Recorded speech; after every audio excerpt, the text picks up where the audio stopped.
वायु की गतियों में आपको हमने बताया था कि हवा क्या है, या पवन किसे कहते हैं, हवा किसे कहते हैं। उसके बाद हमने बताया था कि पवन की दिशा के संबंध में जो सिद्धांत हैं कि आखिरकार हवाएं कैसे मुड़ती हैं, हवाएं के मुड़ने का क्या कारण है, किस तरीके से हवाएं मुड़ करके चलती हैं, ये सारी चीज़ें हमने आपको बताई थी। जिसमें हमने आपको बताया था कि पृथ्वी अपनी धुरी पर पश्चिम से पूरब की ओर घूमती है और घूमने के कारण पवनों की दिशा का जो है विक्षेप हो जाता है और पवनों की दिशा में परिवर्तन लाने वाले बल को हमने बताया था कि एक कोरियोलिस बल होता है। बताया था कोरियोलिस बल किसे कहते हैं, विक्षेप बल किसे कहते हैं, ये भी हमने आपको बताया था। अब क्या होता है, इसी के संबंध में आज हम आपको बताएंगे। एक नियम था फेरल का नियम, हमने आपको बताया है कि नहीं बताया है पिछली कक्षा में, लेकिन फिर से इसको रिपीट करता हूँ। कोरियोलिस बल मैंने आपको बताया था और दूसरा नियम क्या है, फेरल का। अब फेरल क्या है, फेरल जो है, जिन्होंने जो नियम दिया है ये एक विद्वान थे, फेरल इनका नाम था। ये एक विद्वान थे और इन्होंने कि विक्षेपण बल के कारण क्या होता है, इन्होंने बताया कि जो सभी पवने उत्तरी गोलार्ध में सभी पवने, इन्होंने क्या बताया कि उत्तरी गोलार्ध में यहाँ आपको हम बता भी सकते हैं, इस तरीके से आप समझ भी सकते हैं। एक बार मैं इसको फिर बताना चाहूँगा।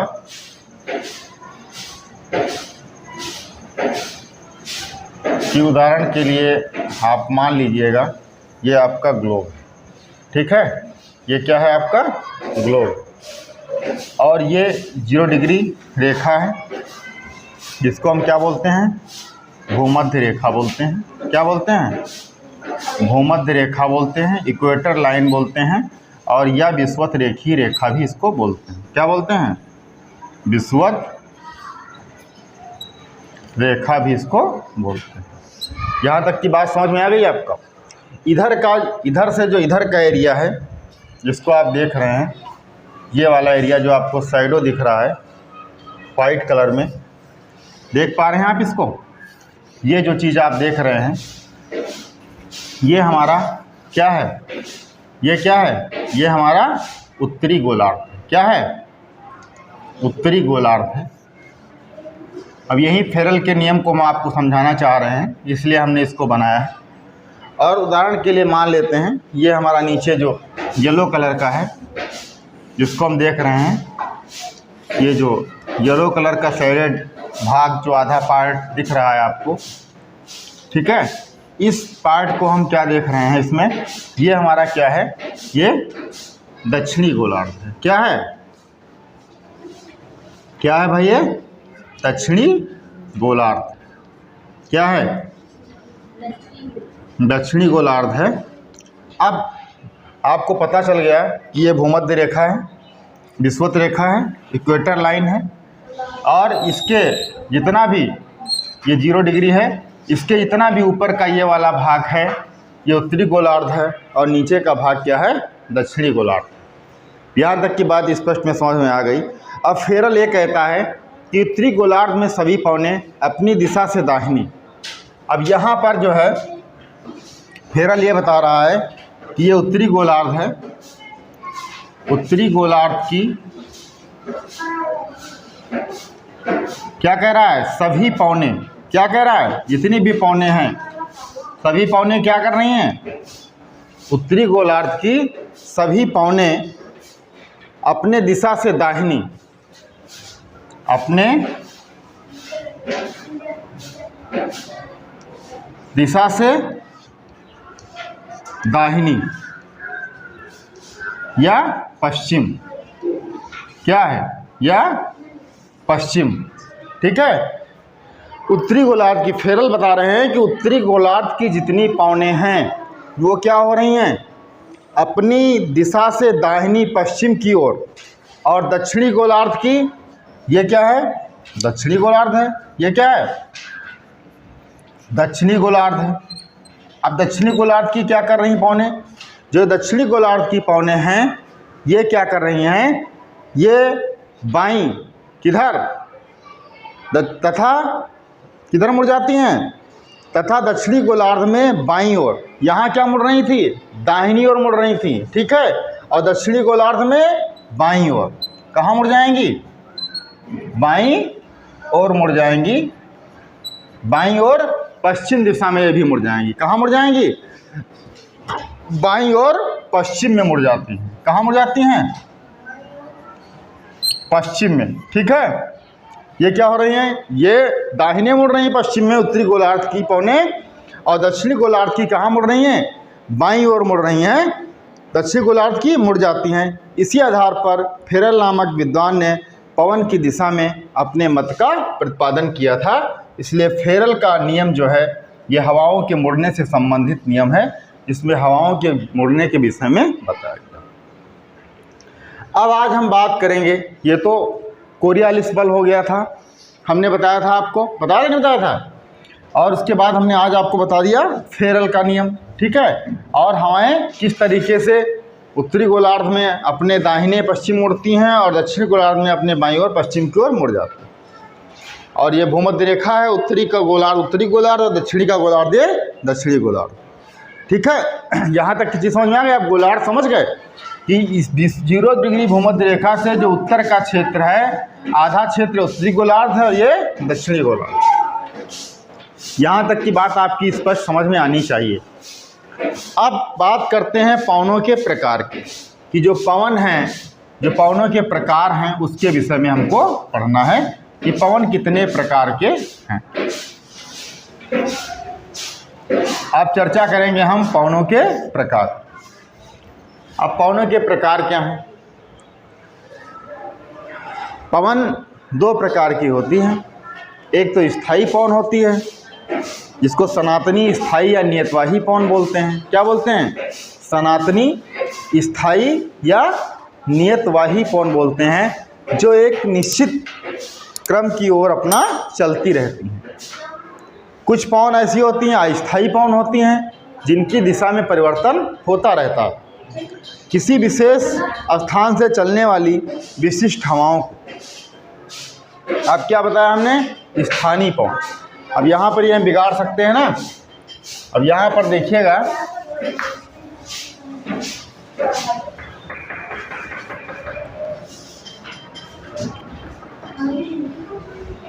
अब यहाँ पर हम बात करते हैं पवनों के प्रकार की।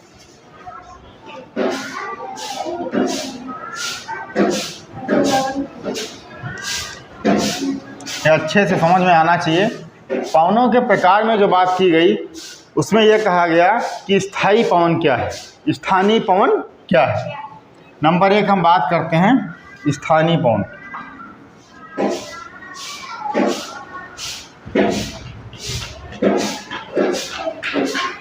अब ये स्थानीय पवन क्या है, इसको आपको समझना है कि किसी स्थान विशेष से चलने वाली विशिष्ट हवाओं को स्थानीय पवन कहते हैं। क्या कहते हैं? किसी स्थान विशेष से चलने वाली विशिष्ट हवाओं को स्थानीय पवन कहते हैं।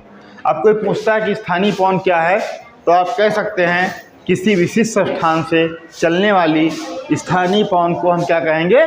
विशिष्ट पवन कहेंगे। समझ में आ गया? अब स्थल से जल 2 तरीके की समीर चलती हैं, हवाएं चलती हैं। एक तो कहाँ चलती हैं? स्थल से जल चलेंगी, चलेंगी नहीं चलेंगी? स्थल से जल की तरफ चलेंगी। और दूसरी कहाँ चलेंगी? जल से स्थल की ओर चलेंगी। कहाँ चलेंगी? जल से स्थल की ओर चलेंगी, मतलब समुद्र से स्थल की ओर चलेंगी। तो जो स्थल से जल की ओर चलेंगी उनको हम क्या कहेंगे? स्थल से जल की ओर जो चलेंगी उनको स्थलीय समीर कहेंगे। क्या कहेंगे? इसको हम क्या कहेंगे? स्थलीय समीर कहेंगे।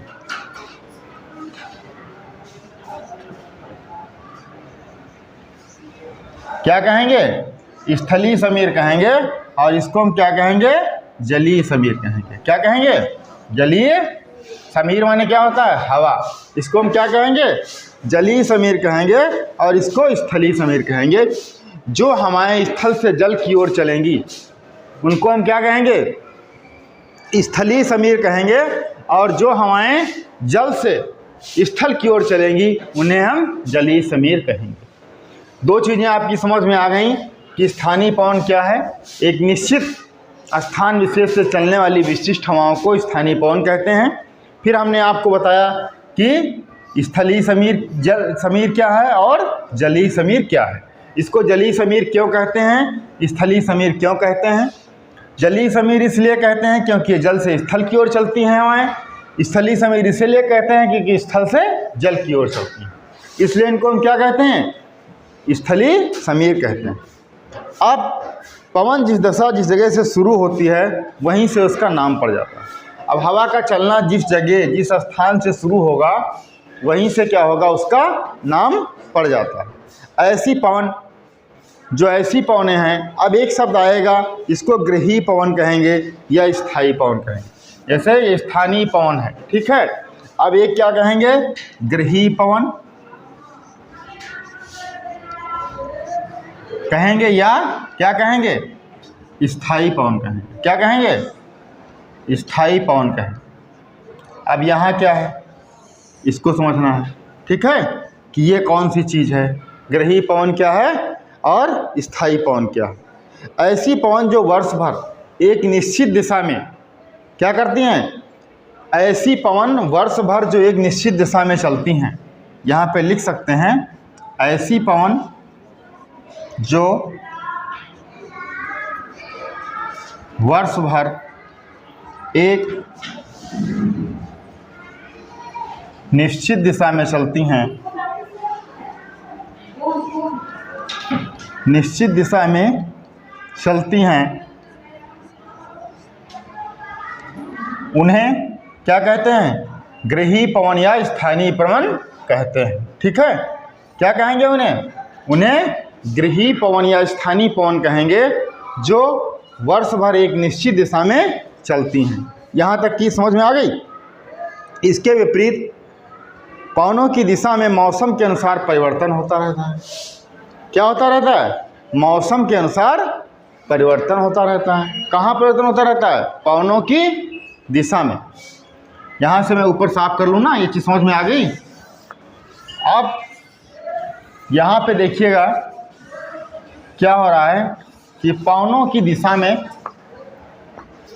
मौसम के अनुसार मानसूनी या मौसमी पवन क्या होता है, ऐसे समझिए आप।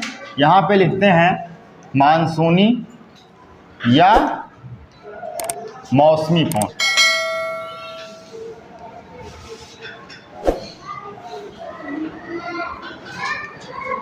अब मानसूनी या मौसमी पवन क्या है, ये चीज़ जाननी है।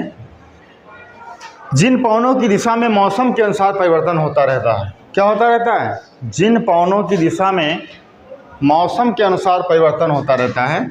यहाँ लिख सकते हैं जिन पवनों की दिशा में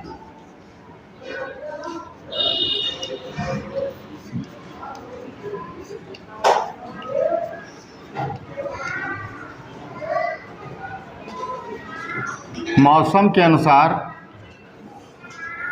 परिवर्तन होता रहता है, परिवर्तन होता है, उन्हें मानसूनी या मौसमी पवन कहते हैं। समझ में आ गया कि जिन मानसूनी या मौसमी पवन वो पवनें हैं जिन पवनों की दिशा में मौसम के अनुसार परिवर्तन होता रहता है, उन पवनों को हम क्या कहते हैं? मानसूनी या मौसमी पवन कहते हैं। इस प्रकार से कुल मिलाकर के जो पवनों के प्रकार हुए, उस पवनों के प्रकार को सिर्फ दो भागों में बांट दिया। कितने भागों में बांट दिया गया? ये आपको यहाँ से जानना है। इसको हमने कितने भागों में बांट दिया? दो भागों में बांट दिया। एक सनातनी। अब यहाँ इसके दो भाग हो जाते हैं। ऐसे कह सकते हैं, ऐसे लिख सकते हैं, तो आपको समझने में थोड़ा आसानी रहेगी। दो भाग कर दिए गए पवनों के प्रकार में, ठीक है। नंबर पहला एक भाग है, ये क्या है? सनातनी और स्थायी ठीक, क्या हो गया? सनातनी, स्थायी या नियतवाही।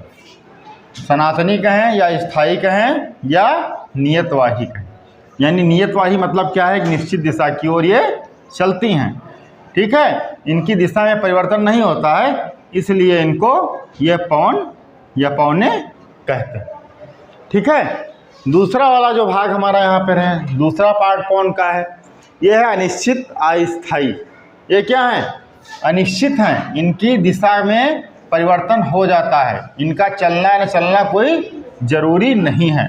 अनिश्चित हो गई या अस्थायी हो गई, ठीक है, स्थायी भी नहीं है ये, ठीक है, और या अनियतवाही हो गई। क्या हो गई?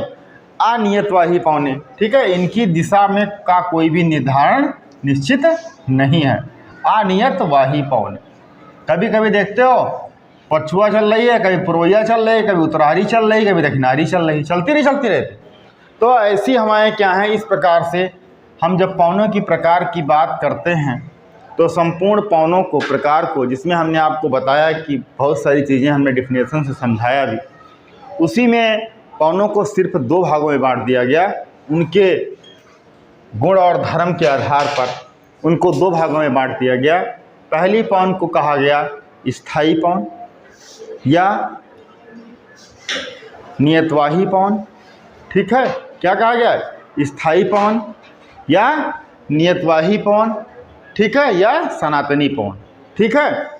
जो दूसरी पवन का भाग हुआ उसको अनिश्चित कहा गया कि ये निश्चित नहीं है, ठीक है, कि ये क्या है? ये निश्चित नहीं है। क्या है? ये निश्चित नहीं है कि किस दिशा की ओर ये चलेगी, ठीक है। अनिश्चित हो गया, अस्थायी हो गया और अनियतवाही पवन हो गया।